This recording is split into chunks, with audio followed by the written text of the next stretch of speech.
बोले कि इनको ले जाएं। तो महाराज जी ने कहा ये ठीक है, ये चले जाएंगे। हमसे बोला तुम चले जाओ। तो दास ने महाराज जी से प्रार्थना की कि महाराज जी हमने न तो भागवत पढ़ी है अभी, जैसे विद्वत भागवत लगाई जाती न तो भागवत लगाई है, और ना हमने कभी 1 घंटे प्रवचन किया है भागवत जी पर। ऐसी कभी कुछ कह ले बात अलग है, प्रवचन तो हमने नहीं, भागवत जी की कथा नहीं कही और ना हमने लगाई, तो हम कैसे कह पाएंगे। अरे बोले महात्मा हैं, दुखी हो जाएंगे और चले जाओ, ठीक कहोगे, अच्छा कहोगे, कोई चिंता नहीं करना, जाओ चले जाओ। अब गुरु और आज्ञा करिए सी, उनकी आज्ञा हो गई। और आज्ञा हो क्या गई, उन्होंने कहा कि आप चिंता मत करो, आप जाओ और ये आ जाएंगे। ये अपने समय से वहां पहुंच जाएंगे। बसंत पंचमी से कथा थी, माघ शुक्ल पंचमी से। महाराज जी बोले खाक चौक भी आज्ञा लेके आओ पहाड़ी बाबा से। तो उनसे आज्ञा हमने तब ली जब दूसरे दिन हमको सवेरे जाना था, तो रात्रि को हमने आज्ञा ली। तृतीया को हमने प्रस्थान किया था, माघ शुक्ल तृतीया।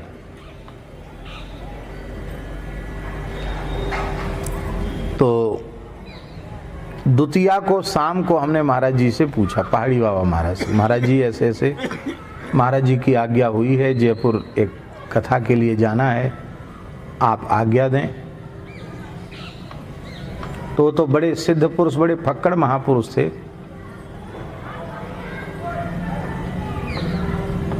जाओ विजय होगी, यही शब्द थे उनके, जाओ विजय होगी। अब उनसे पूछने का तो किसी को हिम्मत थी नहीं। हम मन में सोचने लगे हम कोई लड़ाई लड़ने जा रहे हैं कि युद्ध करने जा रहे हैं जो विजय होगी। पर महाराज जी ने आशीर्वाद दे दिया, विजय होगी, जाओ। वहां पहुंचे तो शाम को जो सज्जन थे, जो यजमान थे, उनका नाम था ताराचंद जी। वे आए, बड़े विद्वान पुरुष थे वो, डॉक्टर ताराचंद, पीएचडी थे, पुराने जमाने के पीएचडी थे। 9 कन्याएं थी उनके और 2 पुत्र थे, पूरे 11 थे घर में। और 9 कन्याएं भी बहुत अच्छे पढ़ी लिखी और बहुत अच्छे परिवारों में विवाहित थी। और 9 जमातों में 2 तो बहुत बड़े साइंटिस्ट थे, वैज्ञानिक थे, और कोई एयरफोर्स में थे, तो कोई थल सेना में थे, तो कोई जल सेना में थे। अच्छे अच्छे सब अधिकारी वर्ग के लोग, बहुत अच्छे लोग थे। वे आए, बुजुर्ग से थे।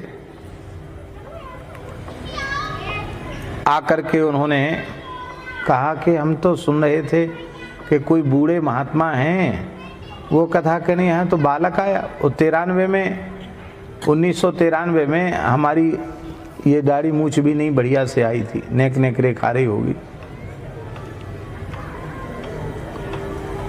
तो बोले ये तो बच्चे जैसे आए हैं कथा कहने।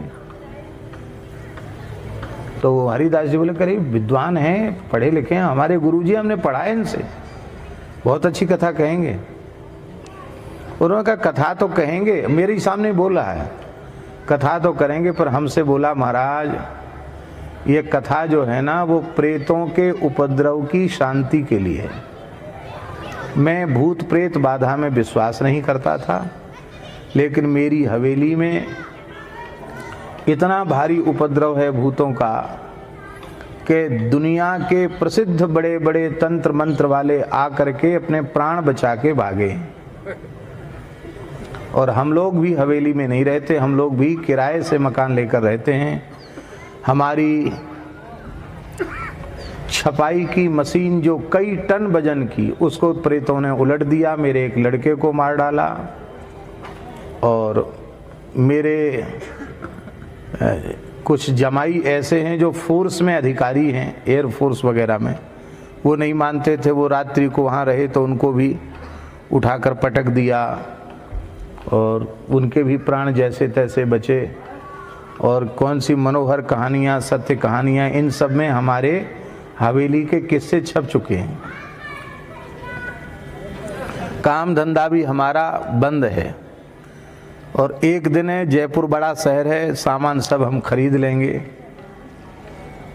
लेकिन बात यह है कि अब आपका मन हो तो आप कहिए तो हम सामान खरीद के लाए। हमने तैयारी, जगह तो है पर हमने सामान अभी नहीं लाए हैं खरीद के। ऐसा उसने डरा दिया। हम तो बहुत संक्षिप्त में बता रहे हैं, बहुत इतिहास सुनाया उसने, ऐसा है ऐसा है ऐसा है। तो हमारे मन में आया कि प्रथमग्रासे मक्षिका पातम, जीवन की पहली कथा और उसमें भी ये उपद्रव। तो एक बार तो मन में आया कि वृंदावन लौट जाएं। इन्होंने भी तैयारी नहीं की है, आपने क्या ज़रूरत है, वृंदावन चले जाएं। फिर हमने मन में आया कि पूज्य गुरुदेव भगवान ने आज्ञा किया है और हम बिना आज्ञा पालन के जाएंगे तो उनकी आज्ञा की अवज्ञा हो जाएगी। तो गुरु आज्ञा की अवज्ञा नहीं होनी चाहिए। फिर खाकचौक वाले महाराज जी ने कहा कि जाओ विजय हो। इसका मतलब है कि वे तो त्रिकालदर्शी महापुरुष, योगीराज महापुरुष, उन्होंने समझ लिया होगा, इसलिए आशीर्वाद दे दिया कि विजय हो। तो दो दो समर्थ महापुरुषों की, गुरुजनों की हमारे ऊपर कृपा है। तो अब हमें भयभीत होने की आवश्यकता नहीं है, ऐसा मन में आया। थोड़ी देर तो हम मौन रहे और फिर मैंने कहा कि हाँ, आप तैयारी करें, हम कथा कहेंगे। सारी तैयारी हो गई। ब्राह्मण देवता भी साथ में थे, सब सामान आ गया, मंडल आदि बनने लग गए। यजमान बोला हम लोग हवेली में नहीं रहेंगे, आप लोगों को ही रहना है वहाँ।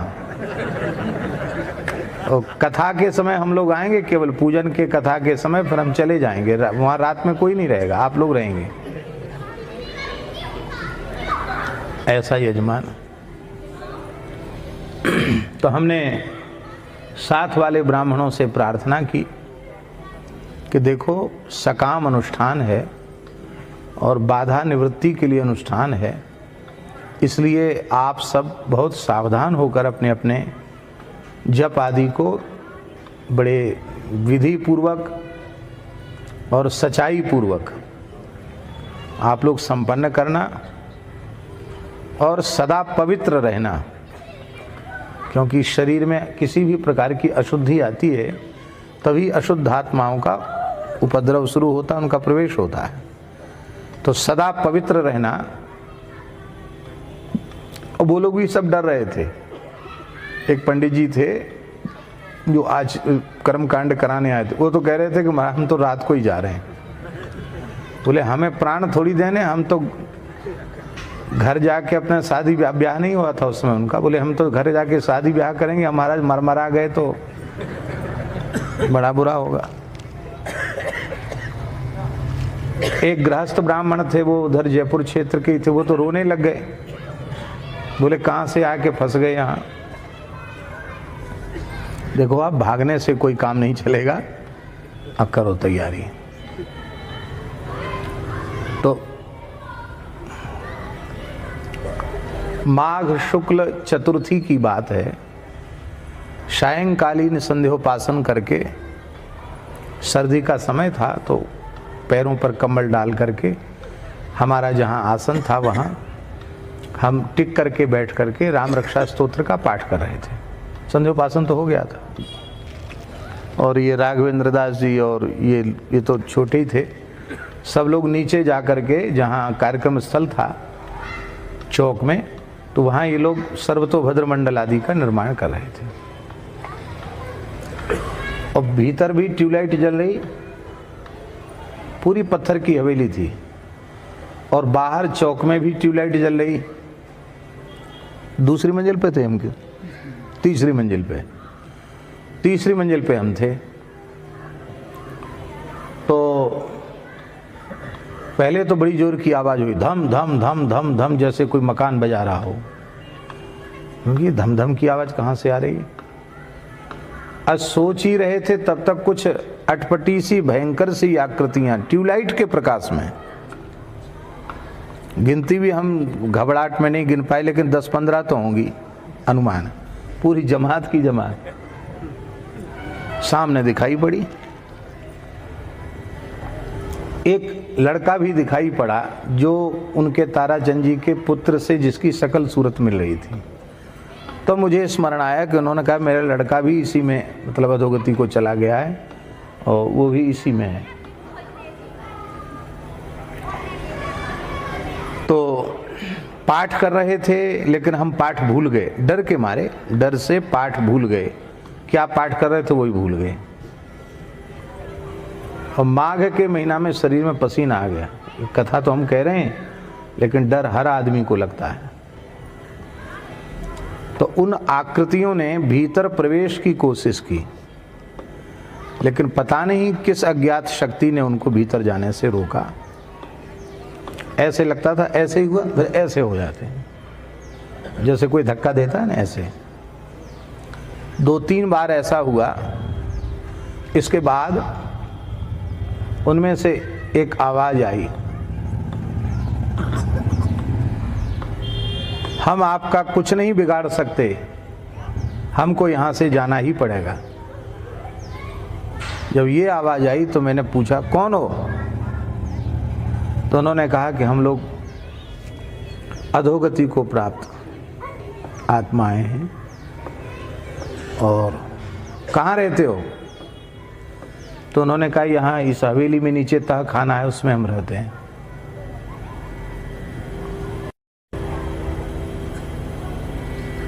और अब हमको यहां से जाना पड़ेगा।